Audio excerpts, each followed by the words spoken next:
Hello everyone, my name is Zenitsu and I'm back with another Digimon deck profile video. So today I'm going to be taking a look at BT08, and BT08 offers us lots of new and exciting cards to build and iterate on some new and existing decks. And today's deck I'm going to be taking a look at is going to be a deck that's centered around trying to utilize DarkKnightmon. So even though DarkKnightmon came out in BT07 along with his initial wave of support, he did get a brand new support card in BT08 in the form of a new SkullKnightmon to really help flesh out what the deck is trying to do and the possibilities that we can make with him. So now that he's starting to form his own little core, we actually could start thinking about trying to build around him rather than just include him as a sub-package into a deck. But essentially what the deck is trying to do is take advantage of the different possibilities that our level 4s offer. So the whole idea is we're going to use SkullKnightmon and DeadlyAxemon to be able to give some extra boost and damage potential to our Cavalier mode and DarkKnightmon. Our DarkKnightmon has the ability to replay our SkullKnight and Deadly Axe, and we're going to try to take advantage of Cavalier mode to be able to give keywords to himself and to extend that to our higher levels as well. On top of the fact that we have lots of different cards to be able to try to play our level 4s more efficiently to help round out what the deck is trying to do.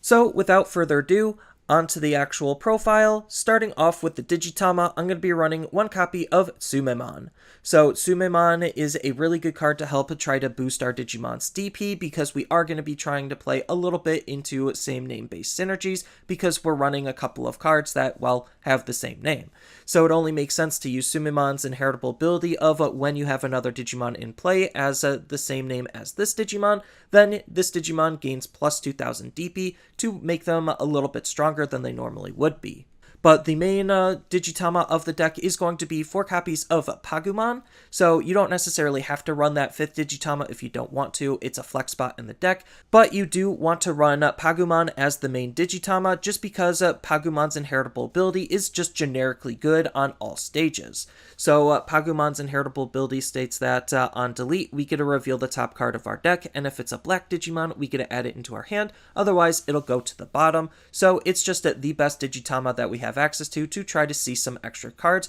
when our Digimon is getting deleted, which has a high tendency of happening. Next, on to the rookies, I'm going to be running 3 copies of Chuumon. So Chuumon is kind of a flex spot in the deck. I'm using him as an anti-meta rookie to act as a solid floodgate to prevent the opponent from performing certain actions, and the actions that he's preventing the opponent is the ability to stop them from gaining memory on anything but their tamer effects, so they have to deal with Chuumon if they want to try to manipulate their memory to make more efficient plays possible.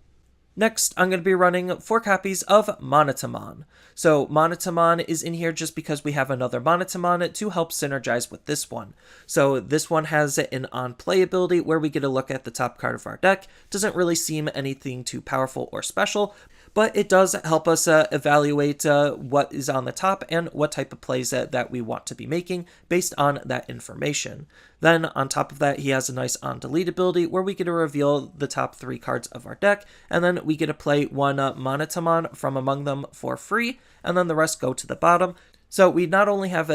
extra copies of this Monotamon to play around with this ability, but we also have a secondary Monotamon that's going to help look for our Skull Knight package. Next, I'm going to be running 3 copies of Junkmon. So Junkmon is another flex spot in the deck, and it could really be any Digimon you want to use with a decent inheritable ability that Black has access to. So I think Junkmon is just one of the better ones because he has a nice on-delete ability where we get to gain 1 memory, and our Digimon are going to be deleting either themselves from being extra aggressive or forcing the opponent to delete them due to, well, our aggression going unchecked. And essentially either gaining that memory on our turn helps extend some of our plays, or taking that memory away from the opponent during their turn just taxes them wanting to try to delete our Digimon, making him a very well-rounded rookie to use. And then the last rookie of the deck is going to be 4 copies of Monitamon. So this is the BT07 version of Monotomon, and this is going to be the deck's dedicated digger, or one of them, to try to help find our Skull Knight pieces. So he has the on-play ability where we get to check the top 3 cards of our deck and add 1 Digimon with Knightmon in its name, or one DeadlyAxemon from among them into our hand, and then the rest go to the bottom in any order. So again, it's just trying to help us find our parts and pieces while being an extra Monitamon to be played for free off of our BT05 version of Monitamon. Next, on to the level 4s, I'm going to be running 4 copies of SkullKnightmon. So SkullKnightmon is kind of the glue that ties this whole deck together and is one of the most important level 4s because his when attacking ability states that we get to trash all the Digivolution sources on one of our DeadlyAxemons on our field to place it on the bottom of this Digimon's Digivolution source, and then we get to Digivolve this Digimon into a DarkKnightmon from our hand for free. So just attacking with this card just allows us to easily climb our stages into our DarkKnightmon, and we want to do that to make DarkKnightmon as efficient and powerful as we possibly can, not only gaining the abilities off of what our DeadlyAxemon is going to give, but the inheritable ability that our SkullKnightmon is going to give him as well, and it's a pretty solid inheritable ability where during your turn, while this Digimon has Knightmon or Pagumon in its name, then it gains security attack +1, so we'll be able to deal more damage to our opponent thanks to this ability.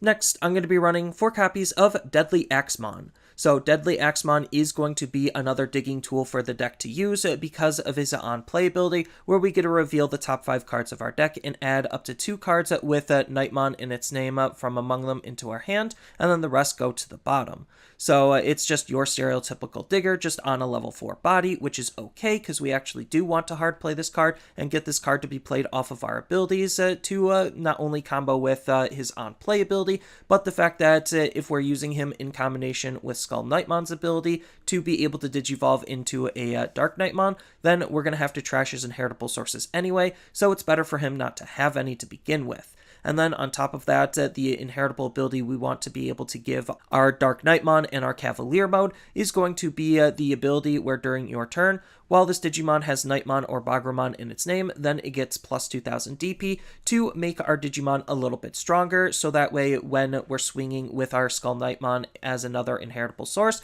we'll have a higher chance at being able to live through the multiple security checks. Next, I'm going to be running 2 copies of Grumblemon. So Grumblemon is kind of another flex spot in the deck. It could really be any other level 4 you feel like best fits in the deck, but I like just having hybrids because hybrids are still really good to use on top of our tamers to squeeze in some extra damage, act as good evolution points, or be able to close out the game because we could sneak a surprise attack in. So Grumblemon is going to fulfill that role where we could use him to Digivolve on top of one of our Black Tamers as if it was a level 3 Digimon for all of those various purposes.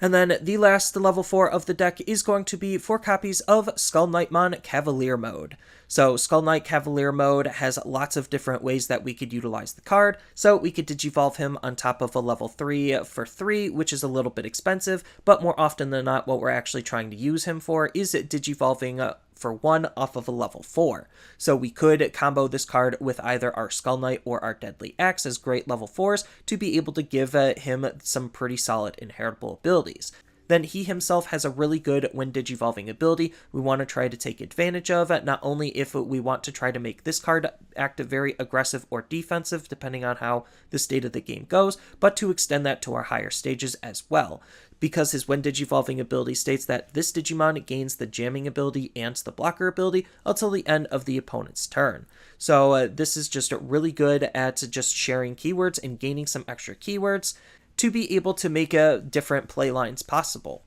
On top of the fact that this card is also going to be treated as a SkullKnightmon and DeadlyAxemon to try to take advantage of the fact that we have easier ways to be able to find and interact with him just because of this ability in combination with not only our Tsumemon, but our DarkKnightmon as well.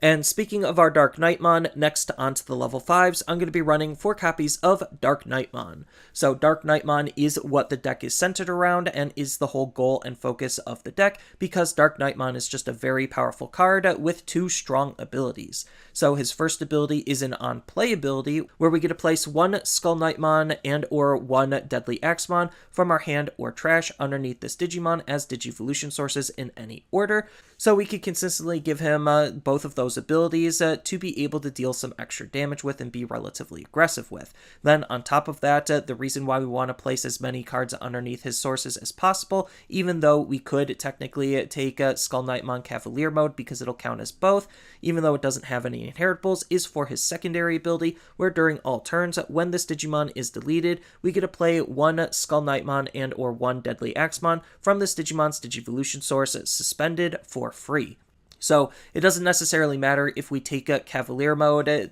just to have an extra card underneath him as an inheritable source, because we want to be able to split apart DarkKnightmon to be able to spawn as many Digimon as possible to continue the aggression. And the big reason why we want to split apart two Digimon as often as we possibly can off of our DarkKnightmon is going to be for our Chimeramon. So I'm going to be running 3 copies of the brand new version of Chimeramon, just because this card has the DNA Digivolution ability of combining 2 level 4 stacks into this card and digivolving him for 0. So we could line up a very powerful turn where we swing with our DarkKnightmon. He'll die either from the first security check or the second security check. It doesn't necessarily matter, but he's going to split apart into 2 Digimon, and then we could use those 2 Digimon to be able to DNA into Chimeramon right away with. And we want to do that because Chimeramon has a really good when digivolving ability, where we get to place a level 5 or lower Digimon from our trash to the bottom of this Digimon's Digivolution source, to then choose up to 4 of the opponent's Digimon to get minus 1000 DP for each color this Digimon has until the end of the opponent's next turn. So this is always going to be a minus 2000 on those 4 Digimon, but regardless, it's still a really solid card to use because we have easy ways to be able to play our level 4s. Then on top of that, he has another ability which we're not really going to be using a whole lot because we don't have a whole lot of colors to be running, where during your turn, this Digimon is treated as all of the colors in its Digivolution source, so he'll also be part black, and while this Digimon has 4 or more colors, then this Digimon gains plus 4000 DP, so that part of the ability is almost never going to matter because, again, we're not playing a whole lot of different colors to be able to capitalize on it. We're just utilizing the fact that we could easily spawn some level 4s to make Chimeramon very easy to play. And then onto our level 6s, I'm going to be running 4 copies of CresGarurumon. So there's just a whole bunch of different level 6s that you could play in the deck depending on what you actually want to be focusing on. I'm trying to focus and double down on the fact that we have really good on-play abilities that we want to try to gain, and we want to try to spawn as many Digimon on the field as quickly as we possibly can. So CresGarurumon helps accomplish that goal because he naturally has the reboot ability, so we could use this in combination with Cavalier mode when we digivolve up using Cavalier mode and get into a CresGarurumon. Then we could give CresGarurumon jamming and the blocker abilities. So that's just a lot of different keywords for this card to be playing around with if we line up that type of play. But on top of that, he also has a nice when digivolving ability where we get to reveal the top card of our deck for each of the opponent's Digimon that they have in play. So the more Digimon they have in play, the more cards we could check off the top. And then we get to play one red or black Digimon that's level 5 or less from among them for free, and then place the rest onto the bottom in any order. So we want to try to use this card to line up a DarkKnightmon play to be able to play DarkKnightmon for free, to be able to get his on-play ability, or at worst we could use this with a Monotomon or even our DeadlyAxemon to just be able to try to spawn some extra bodies to be able to use them in various different ways. And then the last mega of the deck and only level 7 of the deck is going to be 2 copies of Omnimon Zwart. So this is another flex spot. It doesn't necessarily have to be Omnimon Zwart. I just like what Omnimon Zwart's doing because of how the deck is playing, where we want to try to swarm and flood the field with various different Digimon, and we, again, could try to use this card to take advantage of DarkKnightmon's on-play ability. So what this card is doing is he has a nice when digivolving ability where we get to trash the top 3 cards of our deck. Then we get to play up to 2 black or purple Digimon that has a play cost of 8 or less from our trash for free. so they do get their on-play abilities. So again, we could take any of our Digimon with solid on-play abilities and use their abilities in combination with this card. And then this card also has a pretty okay when attacking ability to act as some decent removal, where when we attack with this card, we get to return a level 6 Digimon from his Digivolution source back to our hand to be able to delete one of the opponent's unsuspended Digimon that has a play cost of 12 or less to just try to help deal with some threats if we ever get to use the ability. Next, on to the options, I'm going to be running 2 copies of Iron Fisted Onslaught, so this is just the Gaia Force of the deck. We're just using it to try to deal with big threats that we might not be able to deal with otherwise, because its main ability states that we get to delete all of the opponent's Digimon with the highest play cost. So if they have multiple level 7s or 6s out, all with the same play cost, then Iron Fisted Onslaught will delete them all, or if they're trying to rush with all the same play costs on their low level Digimon, and that's all they have on the field, then Iron Fisted Onslaught again will take care of multiple potential threats. But at worst, it's still trying to get rid of one threat, which is all we really want it to try to do, because again, it's just acting as the big hard removal card with a nice security ability to activate its main effect to be a potential security threat as well. And then the last option card in the deck is going to be 4 copies of Pride Memory Boost. So not only is Pride Memory Boost, well, a memory boost to be able to use its delay ability to gain 2 memory at a later turn, but to set up that delay ability, we have the main ability where we get to check the top 3 cards of our deck, and then place a black Digimon with a play cost of 4 or less from among them for free, and then we get to trash the remaining cards and place this card into the battle area. So this just helps us find some of our parts and pieces and putting them directly onto the field, and we could use that to try to trigger their on-play abilities if they have any, or just try to get Digimon on the field to make more powerful follow-up plays with. So it's just a very good card to just help with the overall flow of the deck. And then the last card of the deck and only tamer of the deck is going to be 3 copies of Izzy. So this is the BT04 version of Izzy, and this Izzy is going to be acting as the memory fixing tamer for the deck. So if our memory is ever less than 3, he'll just hard set us to 3, and what's making me want to play Izzy is the fact that we want to be checking the top cards of our deck a lot, and Izzy can help line some of our power plays up with his on-play ability where we get to reveal the top 3 cards of our deck, and then if all of them are black, then we get to gain a memory, making him effectively cost 3 instead of 4, which makes him a lot cheaper of a tamer to use compared to some other memory fixing tamers, and we also get to place them back on the top of our deck in any order, so we have that knowledge on what we want to draw and what we want to do based on what's on the top of our deck. And then we still have a whole bunch of tech and tools that we could play depending on the types of different packages and cards that you're looking to gain out of the deck to best support it the way you want to build it. So we do have some other really good inheritable abilities that we could try to take advantage of on our level 3s in the form of the Toy Agumons, just because all of the Toy Agumons have some pretty decent abilities on their own. But if you're not looking to gain any extra inheritable abilities, then we do have a security Digimon in the form of Chikurimon to just be a little bit more annoying for the opponent to try to stop and stave off some of their potential plays and pressure. Then we do have another Floodgate in the form of Kokuamon to try to prevent the opponent from ignoring Digivolution requirements, forcing them to play a little bit more fairly.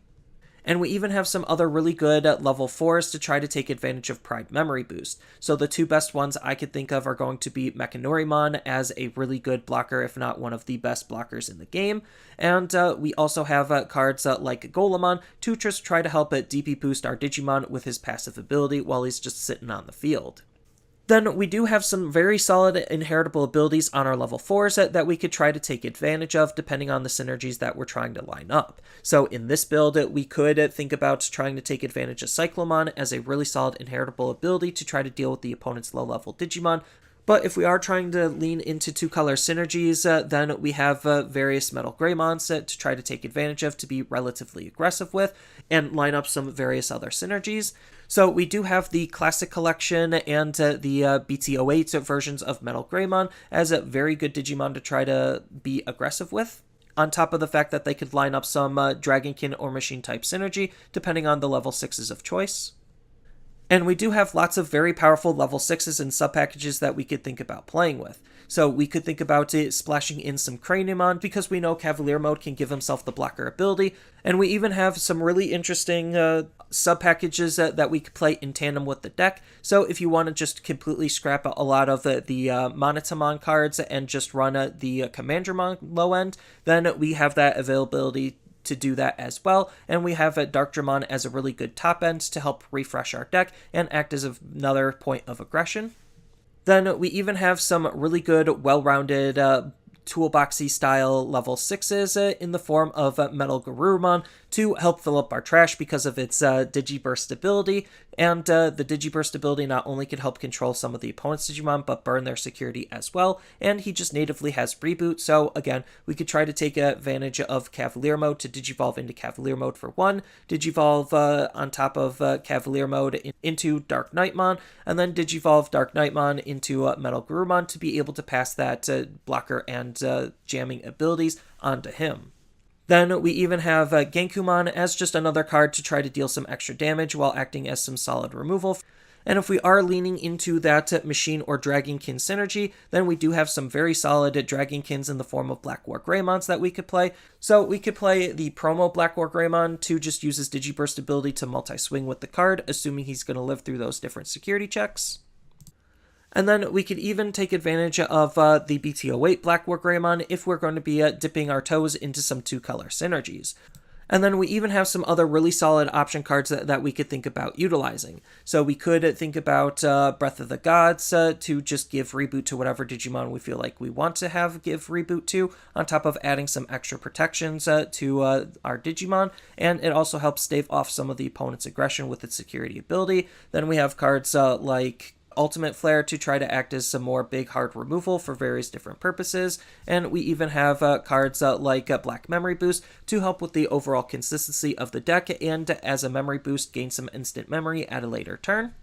And then Black has some very powerful tamers that they could be running, so you could think about running Izzy and Joe just because the opponent might have extra Digimon in play and we could gain some extra memory that way. We could run Analog Youth, even though he's not a Black tamer. He's still just a really good tamer because we're wanting to be very aggressive with our level 5s, and our level 5s have easy ways of putting sources underneath themselves to be able to utilize all of Analog Youth's potential.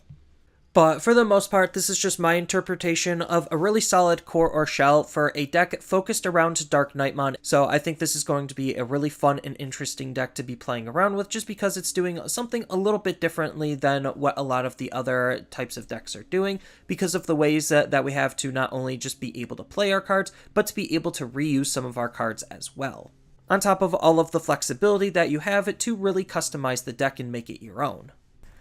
So that's all I really have for this video. As always, feel free to tell me your thoughts down in the comments below, and down in the description below are a couple of different ways you could support me and the channel. So I do have a TCG Player affiliate link, so when you use that link to buy cards off of TCG Player, then some of that money will go to supporting me and the channel. I also do make and sell playmats over on Overcard Gamers on Facebook, so when you buy a playmat with my design, then some of that money will also go to help supporting me and the channel. And on top of all of that, I do have a Twitch account over on twitch.tv/Zenitsu, so giving me a follow and a subscription also helps support me there, and I do play Digimon on top of various other games on that platform as well. So thank you everyone for watching, and as always, don't forget to like, share, and subscribe for more content, and I'll see you in the next video.